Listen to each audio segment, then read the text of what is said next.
તો આજે મંગળવારની weekly expiry અને આજની વીકલી એક્સપાયરી આપણને બજારમાં જોરદાર રહેતી જોવા મળી છે, કારણ કે 2 મહિનાના ઉચ્ચતમ સ્તરે તમને નિફ્ટી આજે બંધ થતું જોવા મળ્યું છે. જુઓ, ખાસ કરીને આજે તમને 25,239 પર ક્લોઝિંગ આવ્યું. 10 જુલાઈ બાદના ઉચ્ચતમ સ્તરે આજે તમને નિફ્ટી પહોંચતું જોવા મળ્યું છે.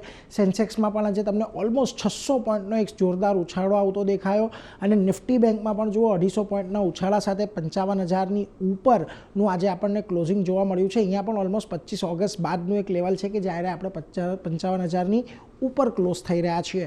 વેલ, મિડ કેપ અને સ્મોલ કેપમાં આજે તમે જુઓ, મિડ કેપમાં રિલેટિવલી અંડર પરફોર્મન્સ રહ્યું છે, સ્મોલ કેપમાં એક આઉટ પરફોર્મન્સ રહ્યું છે, પરંતુ બંનેમાં એક સારી ખરીદદારી આજના દિવસે પણ તમને જોવા મળી. હવે આવીએ સેક્ટર્સ પર, તો આજના દિવસે જુઓ તમને ખાસ કરીને ઓટોની અંદર, સરકારી કંપનીઓમાં, રિયલ્ટી કંપનીઓમાં, આઈટી કંપનીઓમાં તમને એક સારી તેજી જોવા મળી છે.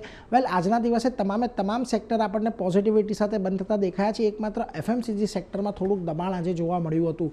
ખાસ કરીને નિફ્ટીના વધનારા શેર્સની વાત કરીએ તો જુઓ, આજે તમને કોટક મહિન્દ્રા બેંકમાં 2.5% ઉછાળો જોવા મળ્યો, એક સરસ મજાનું બ્રેકઆઉટ આવ્યું. એલએનટીમાં આજે 2.25% ઉછાળા સાથે એક સારું બ્રેકઆઉટ જોવા મળ્યું છે.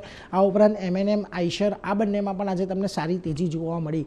પરંતુ જ્યાં ઘટાડો હતો ત્યાં જુઓ, શ્રીરામ ફાઇનાન્સનું કાઉન્ટર હતું લગભગ 1% થોડો ઓછો ઘટાડો. Asian paint, Tata consumer, Nestle, આ બધા કાઉન્ટર તમને થોડાક દબાણ સાથે બંધ થતા દેખાયા છે.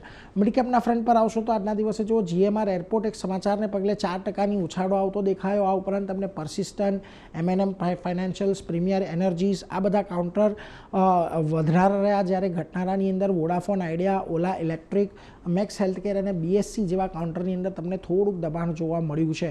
હવે ખાસ કરીને આપણે 25,200, 25,250નું એક ખૂબ મહત્વનું હર્ડલ છે. 25,200ને તો આપણે પાર કરી લીધું છે, એટલે શક્યતા છે કે અહીંથી હવે આપણને તેજી આગળ વધતી જોવા મળે અને હવે અહીંયાથી બજાર તમને 25,500 તરફ આગળ વધે એવું હાલ અત્યારે નિષ્ણાંતો માની રહ્યા છે.